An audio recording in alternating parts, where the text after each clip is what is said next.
শুরু করছি প্রেমেন্দ্র মিত্রের ঘনাদা সিরিজের অন্যতম গল্প কুরুক্ষেত্রে ঘনাদা।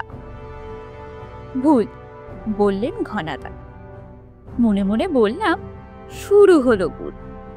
মুখে কিন্তু পুরো ভ্যাবাচাকা ভাব ফুটিয়ে বললাম, বলেন কি ঘনাদা? কুরুক্ষেত্রের ওই পরিণাম হলো দুর্যোধনের শুধু একটি ভুলে? কি ভুল বলবো? শিবু আগ বাড়িয়ে সাহায্য করতে বিচক্ষণতা দেখাতে এলো যুদ্ধের তারিখটা আরো একটু পিছিয়ে না দেওয়া। ঘনাদা তো নয়, আমরাও কেউ তার বিচক্ষণতায় উৎসাহ না দেখালেও সে সবই স্তরে তার ব্যাখ্যাটা আমাদের না শুনিয়ে ছাড়ল না।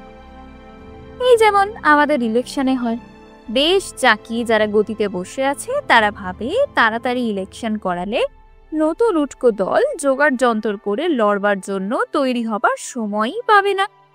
দখলদার দলই ফাঁকা মাঠে লাঠি ঘুরিয়ে বাজিমাত করবে, কিন্তু সেইখানেই হয় ঠিক ভুল। দুর্যোধন ভেবেছিল তাড়াতাড়ি যুদ্ধটা আরম্ভ করিয়ে দিলে পাণ্ডবরা কৌরবদের মতো সৈন্য জোগাড় করতে পারবে না। তা তো পারেইনি। শিশির এক টানে শিবুর মাঞ্জা দেওয়া যুক্তির সুতো ভোকাট্টা করে দিল। কোথায় কৌরবদের 11 অক্ষয়িনী সৈন্য আর পাণ্ডবদের মোট 7। ভুল এখানে নয়, দুর্যোধনের মারাত্মক ভুল হয়েছে পাণ্ডবেরা বোকার মতো যে প্রস্তাব করে বসেছিল তাতে তৎক্ষণাৎ রাজি না হয়ে যাওয়া। কি চেয়েছিল পাণ্ডবরা? 5টা মাত্র গা। কেমন গা, কোথায় তা তো কিছু বলেনি। একসঙ্গে দিতে হবে এমনই কথা ছিল না। 5 ভাইকে জম্মু দ্বীপের 5 ধারপাড়া গোবিন্দপুরে 5টা অখাদ্য গা দিলেই চুকে যেত ল্যাটা। নামগুলো যাই হোক, ম্যালেরিয়া, কালাজ্বর, পেলেক টেলেক তখন কি আর ছিল না? খুব ছিল। বেঁচে বেঁচে সেই রকম কটা গায়ে 5 ভাই পাণ্ডবকে বসিয়ে দিলেই ব্যাস, আর দেখতে হতো না। যুধিষ্ঠির, নকুল, সহদেব তো নস্যি। ওই ভীমার্জুন বছর ঘুরতে না ঘুরতে কুপকার। কি বলেন ঘনাদা? ঘনাদা আবার কি বলবে? বউ শিশিরের বাহাদুরির ফাঁপা ফানুসটা ঘনাদার কাছে পৌঁছানোর আগেই খুঁচিয়ে ফুটো করে বলল, ভীমার্জুন 5 ভাইকে 5টা বনগা দিলেই দুর্যোধন যেন কুরুক্ষেত্রে না নেমে পাণ্ডবদের রাম ঠকাতে পারতেন। আরে 5টা মাত্র গ্রাম চেয়ে পাঠিয়েছিলেন যুধিষ্ঠির। শুনতে ভারী সহজ সরল আহাম্মকের মতো প্রস্তাব, কিন্তু ওর ভেতর যা পেঁচ তা শকুনির পাশার খুঁটিতেই ছিল না সেই দ্রুত ক্রিয়ার সময়। ও প্যাঁচ যার তার তো নয়, প্যাঁচের চ্যাম্পিয়ন স্বয়ং শ্রীকৃষ্ণের মাথা থেকে বার করা। এই প্রস্তাব মেনে নিলে দুর্যোধন কিরকম গায়ে যে খেতেন তা বাসুদেবের ভালো করেই জানা ছিল।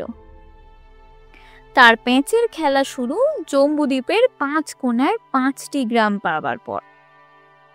গৌড়ের ব্যাখ্যান শুনতে শুনতে চোখটা ঘনাদার দিকেই রাখতে হয় তার মেজাজের ওয়েদার রিপোর্ট ঠিকঠাক নিয়ে যাবার জন্য।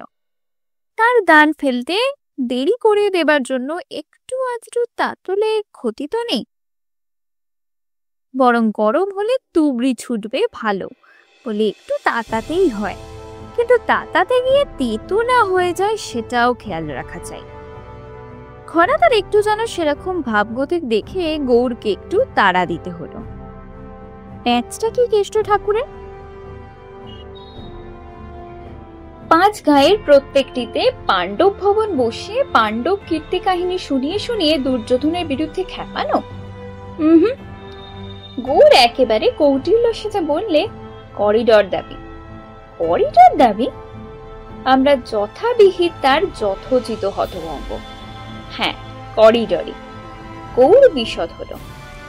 আয়ুর খা যেমন তখনকার পূর্ব পশ্চিমের 2 পাকিস্তানের মধ্যে করিডরের কথা ভেবেছিলেন, সেই রকম করিডর দাবি করা 5 ভাইয়ের 5 রাজ্যের মধ্যে। দুর্যোধন সস্তায় সরবার লোভে 5 গা দেবার প্রস্তাবে রাজি হলেই জম্বুদ্বীপ এফোর ওফোর করা এই 5 করিডরের থেলাতেই কুপকাত হতেন। শ্রীকৃষ্ণ লুকোনো প্যাঁচটি ধরে ফেলেই বিনা যুদ্ধে ছুঁচের ডগার জমিও দেব না বলে তিনি যে তম্বি করেছিলেন সেটা তার ভুল নয়। দুর্যোধনের ভুল হলো ওই 11 অক্ষয়িনী সৈন্য। তার মানে গৌরকে কড়া গলায় জেরা করতে হলো। ওই অত সৈন্য জোগাড় করাই দুর্যোধনের ভুল তুমি বলতে চাও? হ্যাঁ, দারুণ ভুল। গৌর তার সিদ্ধান্তে অটল। ওই অত সেনাদের সামলানো কি সোজা কথা? তখন তো আর রেডিও ছিল না, টেলিফোনও নয়, শুধু ভুড়ি তেরি বাজিয়ে দরকারের সময় ঠিক মতো কি কাউকে পাওয়া যায়? ধনুর্ধারী বাহিনীকে চাইলে জগগম্ফ বাজে এরা এসে কান ঝালাপাড়া করে। অত অগুন্তি সৈন্যে বেসামাল হই দুর্যোধন কুরুক্ষেত্রে কাবু, তাই না ঘনাদা? না, বলে একটি প্রচন্ড ধমক শোনবার জন্য ঘনাদার দিকে উৎসুকভাবে চাইলাম। তাকে এতক্ষণ কিউয়ে দাঁড় করিয়ে রাখার শোধ কেমন করে তিনি নেন তাই দেখবার জন্যই তো এত তোড়জোড়। কিন্তু এ কি হলো? দুম ফটাস করে যা ফাটবে তা যে শুধু একটু ফুস করলো মাত্র। একদিক দিয়ে তা অবশ্য বলা যায়, আমাদের যেমন হতাশ তেমনই হতভম্ব করে ঘনাদা গৌড়ের কথাতেই সায় দিলেন যে। শুধু কি সায়, সেই সঙ্গে গৌড়ের তরফে নজিরও হাজির করে যেন হাতের খবরের কাগজের মতো পড়ে গেলেন, মিলিটারি রেকর্ডে তো পাচ্ছি হস্তিনাপুর নগরে ধরেনি বলে শুধু পঞ্চনদে নয়, সমস্ত কুরু জাঙ্গাল, রোহিতাকরণ্য, অহিচ্ছত্র, কালকুট, গঙ্গাকুল, বারুণ, পাটধান, সামন পর্বত পর্যন্ত তাদের চালান করা হয়েছে। কুরুক্ষেত্রের মিলিটারি রেকর্ডে তাই আছে বুঝি? আমরা হতাশ হয়ে ঘনাদার দিকে তাকিয়ে বললাম, তাহলে ওই 11 অক্ষহীনী দুর্যোধনের কাল হয়েছে বলতে হবে? হ্যাঁ, তাই হতো। ঘনাদা গলাটায় যেন একটু বাঁকা সুর দিয়ে বললেন, যদি যদি আমরা যেন মৃত সঞ্জীবনীর কৌটায় চাঙ্গা হতে হতে বললাম, যদি কি? যদি গুন্দিটা ঠিক হতো। ঘনাদা হাতে শেষ করা সিগারেটটা অ্যাস্ট্রেতে চেপে ধরে বললেন, আর কি কিছু আমাদের ভুল হয়? তার ফুরানো সিগারেটটা অ্যাস্ট্রেতে ঘষে নেভানো হতে না হতেই শিশির তার নতুন দিনটা খুলে সামনে ধরে জিজ্ঞাসা করলে, গুনতিতেই ভুল আছে বুঝি, 11 অক্ষয়নী নয়? ঘনাদা শিশিরের টিন থেকে নতুন সিগারেট নিয়ে বাঁ হাতের বুড়ো আঙুলের নখের ওপর ঠুকতে ঠুকতে একটু নসিকার ধ্বনি করলেন মাত্র। শিশির ততক্ষণে লাইটের জেলে সামনে ধরেছে। সিগারেটটা মুখে নিয়ে সেই লাইটারের আগুনে ধরিয়ে এক টানি একরাশ ধোঁয়া ছাড়তে ছাড়তে ঘনাদা অবজ্ঞা ভরে বললেন, মেরে কেটে 8 অক্ষয়নী হলেও যথেষ্ট। তাহলে? আমরা পালা করে বিস্মিত জিজ্ঞেস করলাম। ওই যে 11 অক্ষয়নী বলে লেখা। আমি বিস্ময়ে মুখোপাধ্যায় দান করলাম। সে লেখার তাহলে কোনো দাম নেই? শিবু হাঁ হলো। মাত্র 8 অক্ষয়নী, তাহলে 11 বলে চালু হলো কি করে? গৌড়ের সোজাসুজি প্রশ্ন। সেই সঙ্গে শিশিরের ছোট্ট একটু টিপ্পনী, দুর্যোধনের হামবড়াই নিশ্চয়ই। না, দুর্যোধনের হামবড়াই নয়। ঘনাদা শিশিরকেই আগে জবাব দিয়ে তার একরাশ ধোঁয়ার সঙ্গে তার মোক্ষম সম্মোহন স্বর কয়েকটি ছাড়লেন। 8 অক্ষয়নী 11 হওয়ার মূলেই আছে দুর্যোধনের সর্বনাশা ভুল, যার নাম হলো উলুক। উলুক? এবার আমাদের আর অবাক হবার ভান করতে হলো না। হ্যাঁ, উল্লুক নয়, উলুক। ঘনাদা বিশদ হলেন। তবে নামটা যে একদিন ওই গালাগাল হয়ে উঠবে, ভারতবীর ভগদত্ত সাপ দিয়ে সেই ভবিষ্যৎবাণী তখনই করে গিয়েছিলেন। এই উল্লুক থুরি উলুকি হলো দুর্যোধনের ভুল। আমরা আঁচটা পড়তে না দেবার জন্য উস্কে দিয়ে বললাম, যে কুরুক্ষেত্রে কৌরবদের হারের মূল কে? ইনি কে জানো না? ঘনাদা খুশি হয়ে আমাদের অজ্ঞতা দূর করলেন। ইনি হলেন স্বয়ং ধৃতরাষ্ট্রের সম্বন্ধী, দুর্যোধনের মাতুল, স্বনামধন্য শকুনির ছেলে, বাপের চেয়ে 1 কাঠি সারেস। ছোকরা খুব চটপটে, চালাক, চতুর, চোখে মুখে খই ফোটে বলে এই মামাতো ভাইটিকে দুর্যোধনের খুব পছন্দ। পাণ্ডবদের কাছে তাকেই পাঠিয়েছেন দূত করে। শ্রীকৃষ্ণের কাছে দ্বারকায় পর্যন্ত দৌত করতে গেছে এই উলুক। দৌত করতে গিয়ে সব গুবলেট করেছিল বুঝি উল্লুকটা? থুরি ওই উল্লুক? সরল ভাবে জিজ্ঞাসা করলেন শিবু। মাথা নাড়লেন ঘনাদা। এই পক্ষে ও পক্ষে কথা যা চালাচালি করেছে তা একেবারে যেন টেপ রেকর্ডারের মতো, একটি কথাও ভুলচুক নেই। তবে আমাদের বিমূঢ় জিজ্ঞাসা, উলুককে নিয়ে দুর্যোধনের ভুলটা কোথায়? ভুল ঘনাদা এবার বোঝালেন, তার দৌতের বাহাদুরি দেখে তাকে যুদ্ধের কমিসেরিয়েটের মাথায় বসিয়ে দেওয়া। উলুক এইটাই চেয়েছিল। যুদ্ধ আরম্ভ হবার আগেই সে রীতিমতো গুছিয়ে নিয়ে তার নিজের দেশ গান্ধারে যা পাঠালে তাতে কৌরব পাণ্ডব যে পক্ষই জিতুক তার কিচ্ছু আসবে যাবে না। পায়ের ওপর পা দিয়ে অমন 7 পুরুষ তার সুখে কাটিয়ে দিতে পারবে। তার মানে চুরি করেছিল উলুক? আমরা স্তম্ভিত। কিন্তু যুদ্ধ আরম্ভ করবার আগে অত চুরি করলো কি করে? কি করে আবার? ঘনাদা ঈষৎ হাসলেন। স্রেফ ওই গুন্তির ফাঁকিতে। দুর্যোধনের হয়ে যুদ্ধ করতে এক এক রাজা তার দলবল আর লটবহর নিয়ে আসেন, আর উলুক তাদের খাওয়া থাকার ব্যবস্থা থেকেই মোটা রোজগারের ব্যবস্থা করলেন। বেশি কিছু ঝামেলা তো নয়, শুধু একটা দুটো শূন্য বাড়িয়ে যাওয়া। এক অক্ষণে কিসে হয় জানো তো? পদাতিক, ঘোড়সওয়ার, রথ আর হাতি নিয়ে মোট 2,18,700 সেনায় এক চতুরঙ্গ। পুরো চতুরঙ্গ হবার তো দরকার নেই উলুকের কাছে। এখানে একটা ওখানে একটা শূন্য বসেই সে অক্ষহিনী পুরো করে দিয়ে তাদের খানা পিনা তোয়াজ তদ্দির বাবদ দুর্যোধনের খাজাঞ্চি খানা ফাঁক কারবার ফিকির করে দেয়। সামনাসামনি রাখলে পাছে ভীষ্ম, দ্রোণ, কর্ণের মতো ধুরন্ধর সেনাপতিদের চোখে ধরা পড়ে যায় বলে জায়গার অভাবের ছুতো উলুক যত দলকে পারে পাঠিয়ে দেয় দূর দূরান্তরে। ঘনাদা একটু থামতে তার এই ব্যাখ্যানের একটু খুঁত ধরতেই হলো। তা উলুকের এই চুরির জন্য কুরুক্ষেত্রে কৌরবদের হার হয়েছিল বলতে চান? পাগল! ঘনাদা অবজ্ঞা ভরে প্রতিবাদ জানালো। ও চুরি তো দুর্যোধনের খাজাঞ্চিখানা একটা বড় গোছের ফুটোও করতে পারেন। ও চুরির ওপর উলুক যদি হস্তিনাপুরের সব কটা পুকুর মায় কুরুক্ষেত্রের দৈপায়ন রথটাও চুরি করে পাচার করত, কৌরবেরা তাতেও কাবু হতো না। তাহলে কাবু তারা কেন হলো?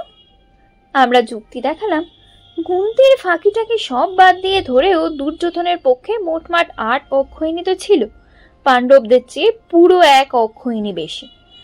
তাতে তাদের হার হওয়া কি উচিত? কখনো নয়। তবু হার হলো কেন? নিজেই প্রশ্ন তুলে ঘনাদা তার উত্তর দিলেন। হার হলো উলুকের চুরির দরুন নয়, তার মুখ্য মাতব্বরিতে। একাই গান্ডিবী অর্জুন সমেত 5 ভাই পাণ্ডবকে যিনি কুপকাত করতে পারতেন, সেই বীরের সেরা বীরকেই উলুক দিয়েছে খেপিয়ে। নেহাত এক কথার মানুষ বলে দুর্যোধনের কাছে প্রতিজ্ঞা রাখবার জন্য চলে যেতে আর পারেন, তবে নিজের যা বড় মূলধন তার অর্ধেকেই দিয়েছেন দেশে পাঠিয়ে। উত্তর পশ্চিম সীমান্তের শুকনো ন্যাড়া পাহাড়ের দেশ গান্ধারের ছেলে উলুক। ওই বীরের সেরা অথিরথ বীরের মর্ম সে আর কি জানবে? কাজকর্মের পর সন্ধে ইয়ের বন্ধুর কাছে ওই বীরের সেরা বীরকেই সে ঠাট্টা তামাশাই করেছে। ইয়ার বন্ধু তার অবশ্য হেজি বেজি কেউ নয়, দুর্যোধনের ছেলে লক্ষণ, দুঃশাসনের ছেলে বৃহদ্দল, কর্ণের ছেলে বৃষসেন, এদের কাছেই ঠাট্টা করে নাক সিটকে সে বলেছে, কি সব মাল যে এই যুদ্ধের টানে আমদানি হচ্ছে হস্তিনাপুরে। আজ এক চিজ এসেছিলেন আমাদের কৌরব পক্ষকে কৃতার্থ করতে। জীবের এখনো আড়াই ভাগেনি, সমস্তকে বলে সমস্ত, চোর বলতে বলে চুর। আর সঙ্গে যাদের এনেছে প্রায় অর্ধেক হস্তিনা নগরী চাই তাদের থাকার জন্য। বৃষসেন বাদে অন্য সবাই একথায় উলুকের সঙ্গে হেসে উঠেছে। কর্ণের ছেলেই একটু প্রতিবাদ জানিয়ে বলেছে, মানুষটা নিশ্চয়ই পূর্বী, পূর্বীদের উচ্চারণ এমনই একটু বাঁকা হয়, কিন্তু তাতে হাসবার কি আছে? ওরা উচ্চারণ যেমনই করুন, যুদ্ধ যা করে দেখলে চোখ টেরা হয়ে জিভ বেরিয়ে যাবে তোমারও। মানুষটা কোথাকার বলতো? মনে আছে তার দেশটার নাম? আছে আছে, তাচ্ছিল ভরে বড়ে উলুক। ওই পূর্ব সীমান্তের প্রাগ জ্যোতিষপুর না কি যেন বললে? প্রাগ জ্যোতিষপুর? চমকে উঠে বলছে বৃষসেন। সেখানকার ভগদত্ত নয় তো?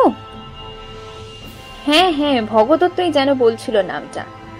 উলুক অবজ্ঞা ভরেই বলেছে, যা কথাবার্তা, দরণ আর উচ্চারণ ভালো করে বুঝতেই পারিনি। তাছাড়া তোমার এই ভগদত্ত সঙ্গে করে কি এনেছেন জানো?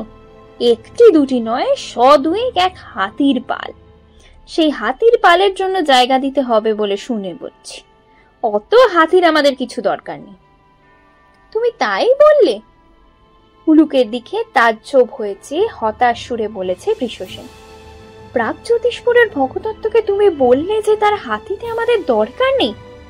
তা তুমি গান্ধাসের নিরস ন্যাড়া পাহাড়ের গাধা আর অশ্বতারই চেনো? পূব মুলুকের, বিশেষ করে প্রাগজ্যোতিষপুরের ভগদত্তের হাতির দাম আর তুমি কি করে জানবে? ভগদত্তের কথা ছেড়েই দাও, তারই এক একটা হাতি প্রায় আধা অক্ষহিনী চতুরঙ্গ সেনার সমান, তা জানো? খুব জানি, খুব জানি। উলুক ব্যঙ্গের সুরে বলেছে, ও পূর্বিয়াদের দৌড় আমার খুব জানা আছে। নিজেদের বন জঙ্গলে সবাই ওরা খুব বাহাদুর। এখানে লড়াইয়ের দুটো হাঁক শুনলেই দাঁত চিরকুটিয়ে ভিড়মি খাবে। ওই মালেদের এক পাল হাতি পুষতে আমি রোজ রোজ এক জঙ্গল করে খোরাক জোগাতে পারবো না। উলুক অথিরথ ভগদত্তের কোনো খাতির গোড়া থেকেই রাখেনি। প্রথম দিনই ভগদত্ত অতি কষ্টে নিজেকে সামলেছেন। তিনি যে কে তাই একটা চ্যাংড়া ছোকরা জানবে কোথা থেকে? ক্ষত্রিয় যোদ্ধাদের ভেতর সেরা যারা, তাদের বলে রথ। রথের ওপর হলো মহারথ, যেমন দ্রোণাচার্যের ছেলে অশ্বত্থামা, জরাসন্ধ। এই মহারথদের ওপর যারা, তারা হলেন অথিরথ, যেমন ভীষ্ম, দ্রোণাচার্য, অর্জুনের মতো প্রাগজ্যোতিষপুরের ভগদত্ত। এই অথিরথ ভগদত্তের মতো মানুষকে চীনের যোগ্য সমাধরে অভ্যর্থনা করবার জন্য দুর্যোধনের পয়লা নম্বর হুঁশিয়ার পাকা লোক রাখা উচিত ছিল। ভগদত্ত তো যুদ্ধের নামে রাজধানী হস্তিনাপুরটা একটু বেরিয়ে যেতে আসেননি। যুদ্ধ করা কাকে বলে তিনি কুরু পাণ্ডব দুই পক্ষকে দেখিয়ে দিতে এসেছেন। তা দেখতে শুধু হাতে আসবেন কেন? সঙ্গে যা এনেছেন দরকার হলে একাই তাতে বুঝি কুরুক্ষেত্রের যুদ্ধের ফয়সালা করে দিতে পারে। আমাদের কাশিরাম দাস তো সে সৈন্য সামন্তের মাথা ঘুরিয়ে দেয়া বহর বোঝাতে অঙ্ক টঙ্কই সব গুলিয়ে ফেলেছেন। ভগদত্ত রাজা আসে পেয়ে নিমন্ত্রণ, অর্বুদ অর্বুদ সৈন্য করিয়া সাজন, সহস্র শতেক কোটি অশ্ব আসোয়ার, ৬০ কোটি মহারথী তার পরিবার, ৩৬ সহস্র কোটি সঙ্গে মত্ত হাতি, চতুরঙ্গ দল সহ আসে নরপতি। বিবিধ বাদ্যের শব্দে কাঁপে মহিধর, মিলিত হইল কুরু সৈন্যের ভিতর। মিলিত হওয়া আর হলো কই? প্রথম থেকে উলুকের সঙ্গে খটাখটি। দপ্তরে বসে ভারিক্ষি ছালে জাবদা খাতা খুলে টুকতে টুকতে মুখ না তুলেই বলছে, কি নাম? ভগদত্ত। ঠিকানা প্রাগজ্যোতিষপুর। সঙ্গে লটবহর লোকজন কত? অথিরথ ভগদত্ত তখনই রাগে ফুলছেন। তবু নিজেকে সামনে উত্তর যা দিতে গিয়েছেন তাতে কটা শব্দ উচ্চারণ করতে না করতেই উলুক খাতায় চোখ রেখেই কটা টিক মারতে মারতে বলেছে, যান, চলে যান জামুন পর্বতে। জামুন পর্বতে কেন? ভগদত্তের গলা তখনও নামানো। যুদ্ধ করতে এসেছি কুরুক্ষেত্রে, জামুন পর্বতে যাব কোন দুঃখে? জামুন পর্বত পছন্দ না হয় চলে যান রোহিতাকরণ্যে। উলুক তখনও মুখ তোলেনি। অঢেল জায়গা পড়ে আছে। অঢেল জায়গার লোভে তো আসিনি। ভগদত্ত কোনো রকম নিজের ওপর রাশ টেনে বলেছেন, অঢেল জায়গার অভাব আমার দেশে নেই। আমি কৌরব পক্ষে যুদ্ধ করতে এসেছি, এখানেই কাছাকাছি থাকার ব্যবস্থা চাই। মনে মনে ভগদত্তের উচ্চারণের খুঁতগুলোতে মজা পেলেও মানুষটার জেদের দাবিতে তখন বিরক্ত হয়ে উঠেছে উলুক। জাবদা খাতায় কি লিখতে লিখতে মাতব্বরি চালে যেন হুকুম শুনিয়েছে, কাছাকাছি কোথাও হবে না, এখানে বড় ভিড়, হয় যান বামুন পর্বতে, নয় রোহিতাকরণে যেতেই হবে। না, এবার চমকে উলুককে মুখ তুলতে হয়েছে। হঠাৎ এই বাজ পড়ার আওয়াজে যিনি গলা থেকে বার করতে পারেন দেখতেও হয়েছে সে মানুষটাকে একটু মন দিয়ে। হ্যাঁ, বাজের আওয়াজ বার করবার মতোই যে চেহারা তা স্বীকার করতে হয়েছে মনে মনে। লম্বা চওড়া তেমন নয়, কিন্তু একেবারে যেন লোহা পিটিয়ে করা। মুখের দিকে চাইলে তো একটু শিউরে উঠতেই হয়। চোখ দিয়ে যেন আগুনের হলকা বার হচ্ছে। উলুক আর তর্কাতর্কি করেন।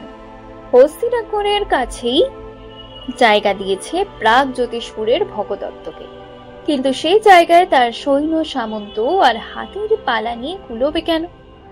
বিরক্ত হয়ে ভগদত্ত তার সেরা 1 হাতি ফেরত পাঠিয়ে দিয়েছেন প্রাগ জ্যোতিষপুরে। উলুক একদিকে হার মানতে বাধ্য হলেও এই হারের শোধ নিয়েছে আরেকদিকে। হাতি না মারতে পেরে ভাতে মেরেছে বলা যায়। ভগদত্তের সেই সব মত্ত মাতঙ্গের খোরাক দিয়েছে যেন ঘোরের মাপে।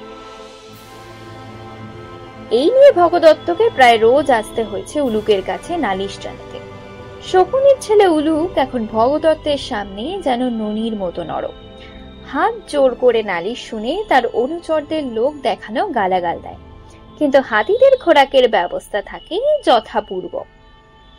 ভগদত্ত শেষে একদিন তাই আগুন হয়ে উঠে শাপ দিয়েছেন উলুককে, তোমার মতো যমদূতেরা তো নরকের দরজা খুলেই রেখেছে। তোমার নামটাকে আমি অভিসম্বাদ দিয়ে গেলাম। যুগ যুগ বাদেও এই নামটা লোকের মন থেকে মুছে যাবে না, গালাগাল হয়ে থাকবে মানুষের মুখে। ও, আমরা যথারীতি বিস্মিত হয়ে বললাম, ও উলুকই হয়েছে উল্লুক। হ্যাঁ, ঘনাদা মুখটাকে যেন করুণ করে এবার বললেন, কিন্তু উল্লুক না উলুক যাই বলো, কুরুক্ষেত্র যুদ্ধটার পরিণাম ওলট পালট হয়ে যাবার মূল হলো সেই। তাকে তোমরা যাকে বলো কমাসুরেট, সেখানে বসবার মতো ভুল যদি দুর্যোধন না করতেন, তাহলে কোথায় থাকে পাণ্ডবদের জারি চুরি? 5 ভাই পাণ্ডবের মধ্যে যিনি মধ্যমণি, সেই গান্ডীবী অর্জুনই টেসে যান সবার আগে। ওই উল্লুক থুরি উলুক সৈন্য সামন্তদের তদ্দির তদারক আর খানাপিনার সেরেস্তাদার হয়েছিল বলে স্বয়ং অর্জুনের নির্ঘাত মৌথেরে ফাঁড়া কেটে গেল। ঘনাদার কাছ থেকেও এতটা বাড়াবাড়ি হজম করা যে একটু শক্ত গলায় তার সুরটা একেবারে গোপন রাখলাম না, কিন্তু ঘনাদার নট নরণচরণ নট কিচ্ছু। রীতিমতো জোর দিয়ে বললেন, তাই তো গেল। ভগদত্তের সৈন্য সামন্ত আর হাতির পালের কথাই শুনেছ, সে কিরকম লড়িয়ে তার কতটুকু জানো? কাশিরাম দাস তো বর্ণনা দিতে গিয়ে হারমিনী শুধু লিখেছেন, অতি ক্রোধে ভগদত্ত করয় সংগ্রাম, লিখনে না যায় তার যুদ্ধ অনুপম। লক্ষ লক্ষ সেনা মারে চক্ষের নিমেষে, ভগদত্ত যুদ্ধ দেখি দুর্যোধন হাসে। পাণ্ডবের সেনাগণ হইল অস্থির, দেখি মহা ভয় পান রাজা যুধিষ্ঠির। এ তো কাশিরাম দাসের 3 হাত ফেরতা বিবরণ। আদি মূল মহাভারতেই কি লিখেছেন শোনো। এইরূপ গজারোহী মহাবাহু ভগদত্ত পাণ্ডব ও পাঞ্চাল সৈন্যগণকে সংহার করিতে আরম্ভ করিলে তাহারা রণে ভঙ্গ দিয়ে পলায়ন করিতে লাগিল। গোপাল বনু মধ্যে দণ্ড দ্বারা পশুগণকে যেরূপ তাড়িত করে, মহাবীর ভগদত্ত তদ্রূপ পাণ্ডব সৈন্যগণকে বারবার তাড়িত করিতে লাগিলেন। এ ভগদত্তকে ভয় করে না কুরুক্ষেত্রে এমন কেউ নেই। ধনঞ্জয় অর্জুন নিজেই স্বীকার করেছেন, মহাবীর ভগদত্ত গজযান বিশারদ ও পুরন্দর সদৃশ। উনি এই ভৃমগুলে গজধরীদের প্রধান। উহার গজের প্রতি গজ নাই। ওই গজ কৃতকর্মা, জিতক্লব এবং অস্ত্রাঘাত ও অগ্নিস্পর্শ সহনক্ষম। অদ্য ওই হস্তি একাকী সমুদয় পাণ্ডব সৈন্য সংহার করিবে। শুধু পাণ্ডব সৈন্য নয়, স্বয়ং অর্জুনেরও মরণবাণ ওই ভগদত্তের হাতে। ঠিক ঠিক, গৌর বিদ্যে জাহির করবার সেই মৌকাটা ছাড়তে পারল না। ভগদত্তের সেই বৈষ্ণবাস্ত্র কেমন, কিন্তু সে অস্ত্র তো শ্রীকৃষ্ণ নিজের বুক দিয়ে ঠেকিয়ে বৈজয়ন্তী মালা বানিয়ে ফেললেন। আবার কোথায়? ঘনাদা প্রায় ধমকি দিলেন আমাদের। সে অস্ত্র বর্জ্য হয়ে পড়তে গিয়ে আলোর মালাই হয়ে গেল আকাশে। কিন্তু কেন? ভগদত্তের অমোঘ বৈষ্ণবাস্ত্রের ও দশা হলো কেন? আমরা নির্বাক, কারো মুখে আর কথা নেই। ঘনাদা নিজের জিজ্ঞাসার জবাব নিজেই দিলেন। এ ভেস্তা বৈষ্ণবাস্ত্রের মূলেও দুর্যোধনের সেই ভুল উলুক। তার হাতিদের ন্যায্য খোরাক না দিতে পেরে ভগদত্তের কিছুদিন থেকেই মেজাজটা খুব খারাপ। যুদ্ধটা তাড়াতাড়ি চুকিয়ে দিয়ে দেশে ফেরার জন্য তাই তিনি অস্থির। সেই মতলবেই কদিন থেকে রোজ তিনি উলুকে কটা জিনিস আনিয়ে দেবার জন্য তাগাদা দিচ্ছেন। তিনি নিজে হস্তিনার বাজারে জিনিসগুলোর সরেস নমুনা পাননি বলেই অন্য কোনো শহর থেকে সেগুলো আনিয়ে দেবার জন্য উলুকেই ফরমাস। উলুক কিন্তু যেন গায়েই দেয় না তার কথায়। 2-4টে নমুনা যা এনে তাকে দেখিয়েছে, ভগদত্ত তা দেখেই হস্তিনার বাজারেরই রদ্দি মাল বলে চিনে বাতিল করলেন। হস্তিনার বাজারে রদ্দি ছাড়া কোনো মাল কেন নেই এই বিষয়ে কোনো সন্দেহ শুধু তার মাথায় আসেনি। সত্যের খাতিরে অবশ্য স্বীকার করতে হবে যে বাজারের সরেস মাল উধাওর ব্যাপারে উলুকের কোনো হাত ছিল না। অন্য শহরে গিয়ে সওদা করে আনার দায়টুকু শুধু সে নেয়নি, আর গড়িমসি করে শেষ পর্যন্ত হস্তিনার বাজার থেকে যে রদ্দি মাল এনে দিয়েছে, নিরুপায় হয়ে ভগদত্তকে কাজ সারতে হয়েছে তাই দিয়েই। সেই জন্যই বর্জ্য হয়ে যার নামবার কথা অভ্যর্থ সেই বৈষ্ণবাস্ত্রের এই দশা। হাউই ডিজার হয়ে ছোটার বদলে আকাশে হাউইয়ের তারাবাজি। বাসুদেব সত্যি গলায় পড়ুন বা না পড়ুন, তার নামে গল্পটা ভালোভাবেই রটেছে যুগের পর যুগে। ঘনাদা থেমে শিশিরের সিগারেটটা টিনটা হাতিয়ে উঠে যাবার উপক্রম করতেই আমাদের এবার তাকে ধরে থামাতে হয়েছে। রদ্দি মশলার জন্য কি ভগদত্তের বৈষ্ণবাস্ত্রের ওই দুর্দশা? আমার প্রশ্ন। মশলাগুলো কি? গৌরের কৌতূহল। হস্তিনার বাজার থেকে সরেস মশলা সব উদাও হয়ে রদ্দি মালে শুধু রইল কেন? শিবুর সন্দিগ্ধ জিজ্ঞাসা। মশলাগুলো হলো সোডা, গন্ধক আর চিনি। ঘনাদা সংক্ষেপে তার জবাব সেরেছেন।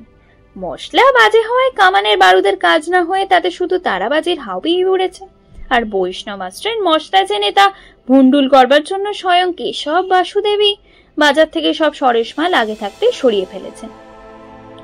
শুনুন শুনুন ঘনাদা, আরো অনেক প্রশ্ন তখন আমাদের মাথায় চারা দিয়ে উঠেছে। সেগুলোর জবাবের জন্য ঘনাদাকে বৃথাই আকুল ভাবে ডাকছি। ঘনাদা ততক্ষণে সিঁড়ি দিয়ে তার টঙের ঘরে শিশিরের সিগারেটের টিনটা নিয়ে অবশ্য